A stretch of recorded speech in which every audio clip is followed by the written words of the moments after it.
So it's Halloween, and what better way to celebrate than to make food? Yeah.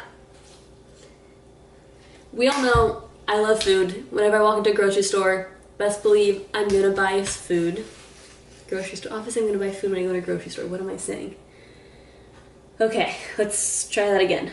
Whenever I go out for something that's not food, I always end up buying food in some way. So since it's Halloween, we're gonna be baking 2 recipes, and I'm saying I'm baking 2 now to keep myself accountable, because I know if I just say I'm gonna be baking Halloween-inspired desserts, then I'll probably just make one and get too lazy to make the other one. But since I said I was baking 2, I'm going to be baking 2. So the first one, I just have the recipe right here. We're going to be making vegan and gluten-free black bean brownies. But I do not have black beans here. So we're going to try using kidney beans. This is already off to a bad start, but we'll see how this works.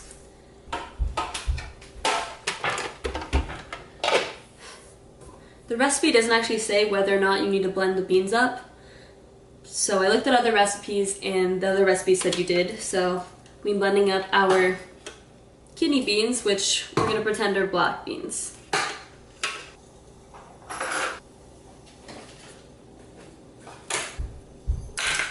I don't know where the can opener is. It was in the first drawer I opened, I just didn't see it. We've rinsed the beans. Now I'm going to put them in the food processor and blend them up. What the hell? I don't know how to work the food processor, so...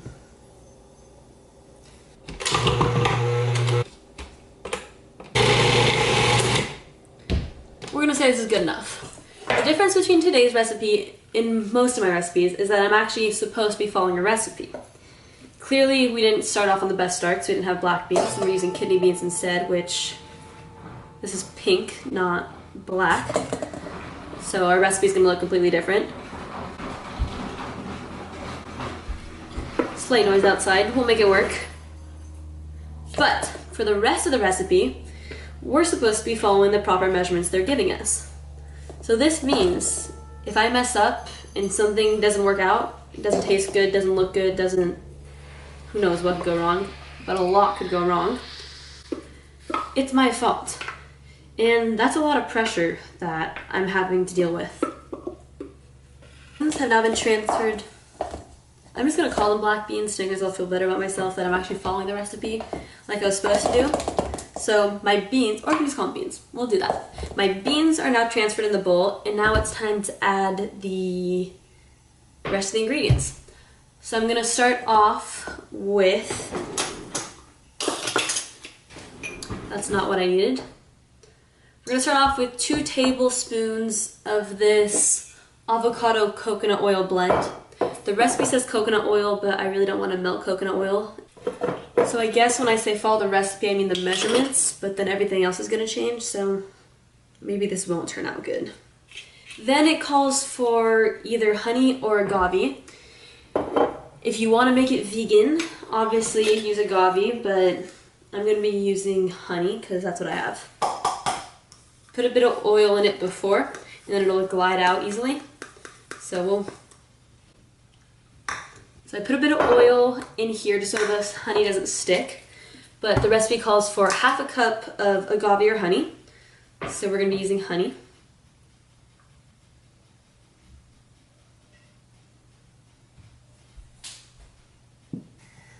Oh, my form. Okay, so half a cup of honey. As you guys can see, it comes out a lot cleaner when you put the oil. Obviously, some of it's still stuck. It's honey. It's sticky. But you're able to get a lot more out without it sticking all over it when you add oil into it. And just 1 teaspoon of vanilla, so I just eyeballed that. I know there's a lot more than a teaspoon. Also, I don't recommend using Pinterest recipes because the recipe I had just had the ingredients, didn't tell me at all what I was supposed to do with it. Didn't tell me how hot I was supposed to put the oven on. Didn't tell me how long I was supposed to cook them for. So I guess I am following a recipe, but this is a pretty lame recipe, so It's not helping me out. It doesn't smell bad.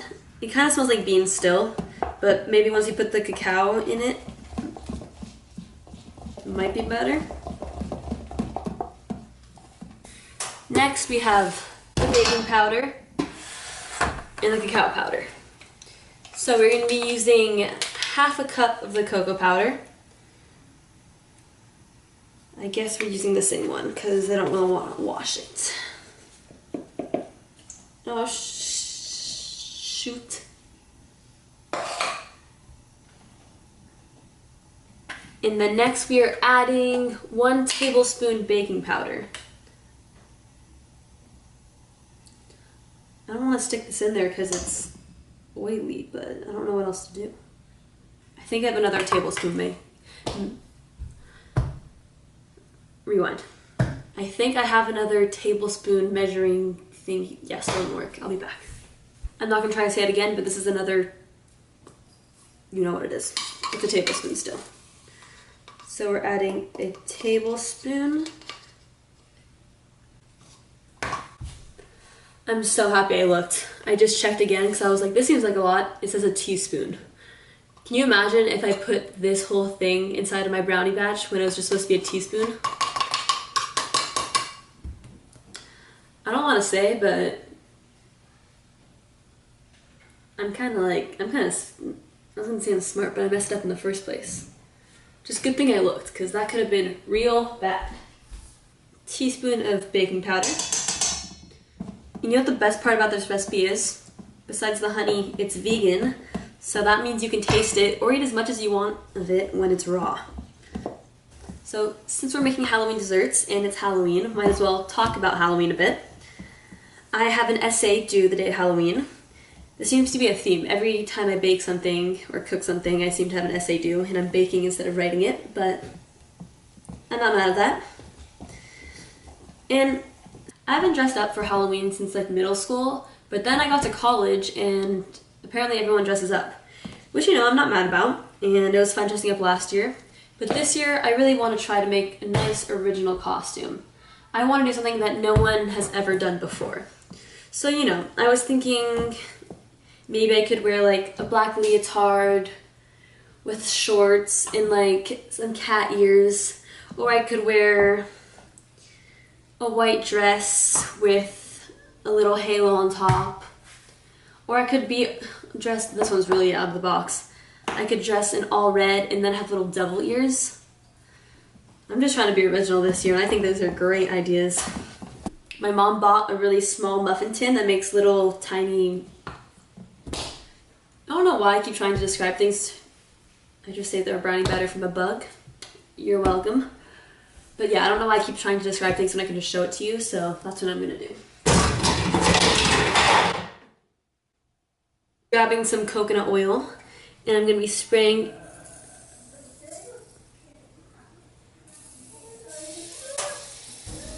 let's see if this one works.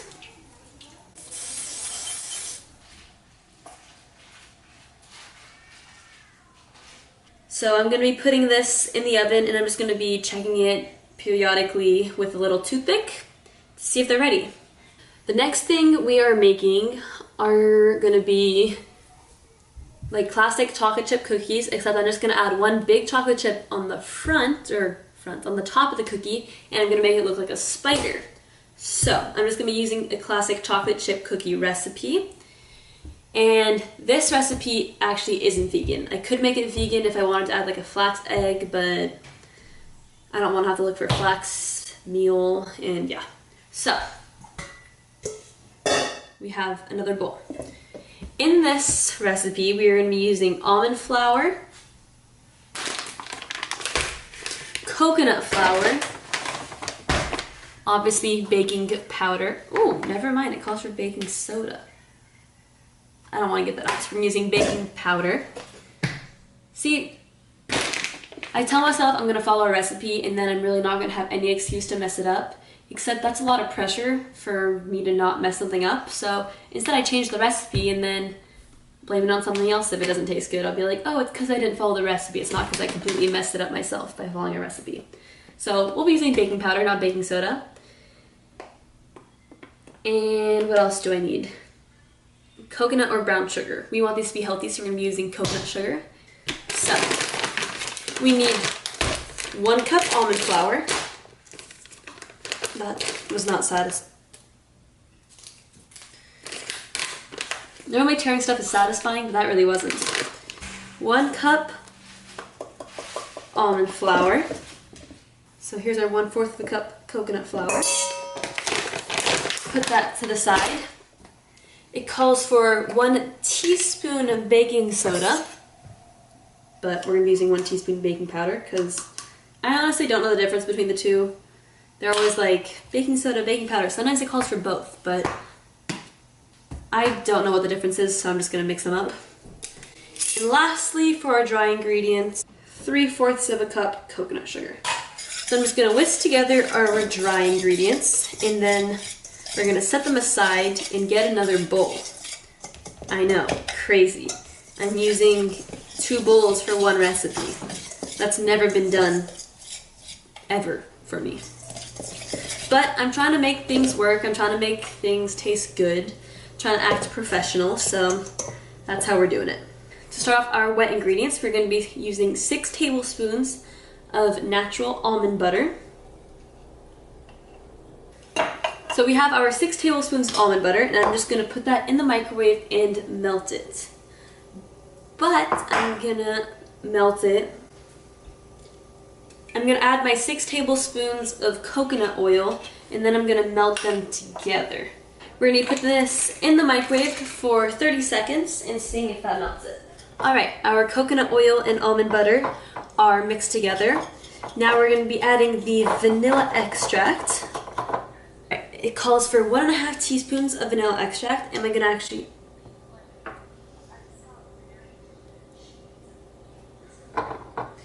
Ew. Am I actually gonna measure that? No, so... If you wanna make it vegan, add a flax egg. But that takes time and energy to make it. And a hen already popped one out of its... you know what? So...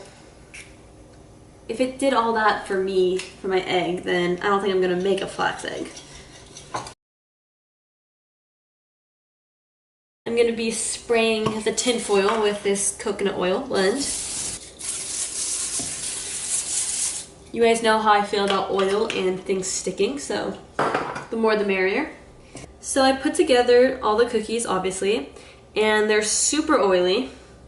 I don't know if 6 tablespoons of coconut oil was a good idea for any cookie, but we did it. So I've made the cookies, and it makes 1, 2, 3, 4, 5, 6, 7, 8 cookies. Great math. That's some sex day education right there. And I didn't put any chocolate chunks or chips inside them because I wanted to put one big one in the middle and then make little legs out of it to make spider cookies. That was my idea. Once again, don't know how long I need to cook these for, but I'm guessing it'll probably be like 15-20 minutes. So I'll put them in for 10, check them, put them in for another 5, and then keep doing that. As you can tell, the brownies, that's what happened to them. Are they good? Not really. They taste like beans, but some of them turned out alright, so we're gonna decorate the ones that look fine. The cookies turned out like this, so not too mad at them. Let's see what happens when you crack them open. Okay, cookies look gooey inside. The edges kind of thinned out and got burnt and kind of fall off, but that's okay. So let's see what the cookies taste like. Okay. I mean, the cookies aren't bad. Are they the best I've ever had? Absolutely not, but they're fine. So, we're gonna pick the ones that don't look like complete trash and try to decorate those ones. I kind of tried this one, but it didn't turn out that well, so we're gonna try another one. We're making these brownie bites into mummies. So I plan on just making little cross things to make it seem like it's wrapped. That's what I saw on Pinterest, so hopefully it works, but we all know how Pinterest things turn out in real life. aka terrible. And I was thinking either a cacao nib or a macadamia nut for the eyes, so we're just going to be trying a cacao nib. Okay, that's... Oh, I just messed it up picking it up, but that's okay. That's decent. And for the cookies, I was going to make them spider cookies. So I just made this chocolate ganache thing right here. So we're going to try that out. So I should be putting it in a bag, but I don't feel like it, so yeah. We have our chocolate glaze on top. Now let's see if we can make a little spider. We'll try one spider and one spider web. So let me show you guys what it looks like. This is our spider. This is our spider web. And these are our mummies that don't look like mummies. Hope you guys enjoyed me struggling and having fun and laughing at me failing and not being able to follow a recipe. It is what it is, I guess. I'm not mad, I'm not happy about it, but it's okay. I should have listened to my own advice. I tried piping another cookie, the bag got untied. It fell on the floor, it's on me, it's on the handle of the drawer, on the counter, on our cookies. Now that's a mess, might as well just pipe another one, I guess. What is there to lose? And then my sister doesn't want to taste it because she has her invisible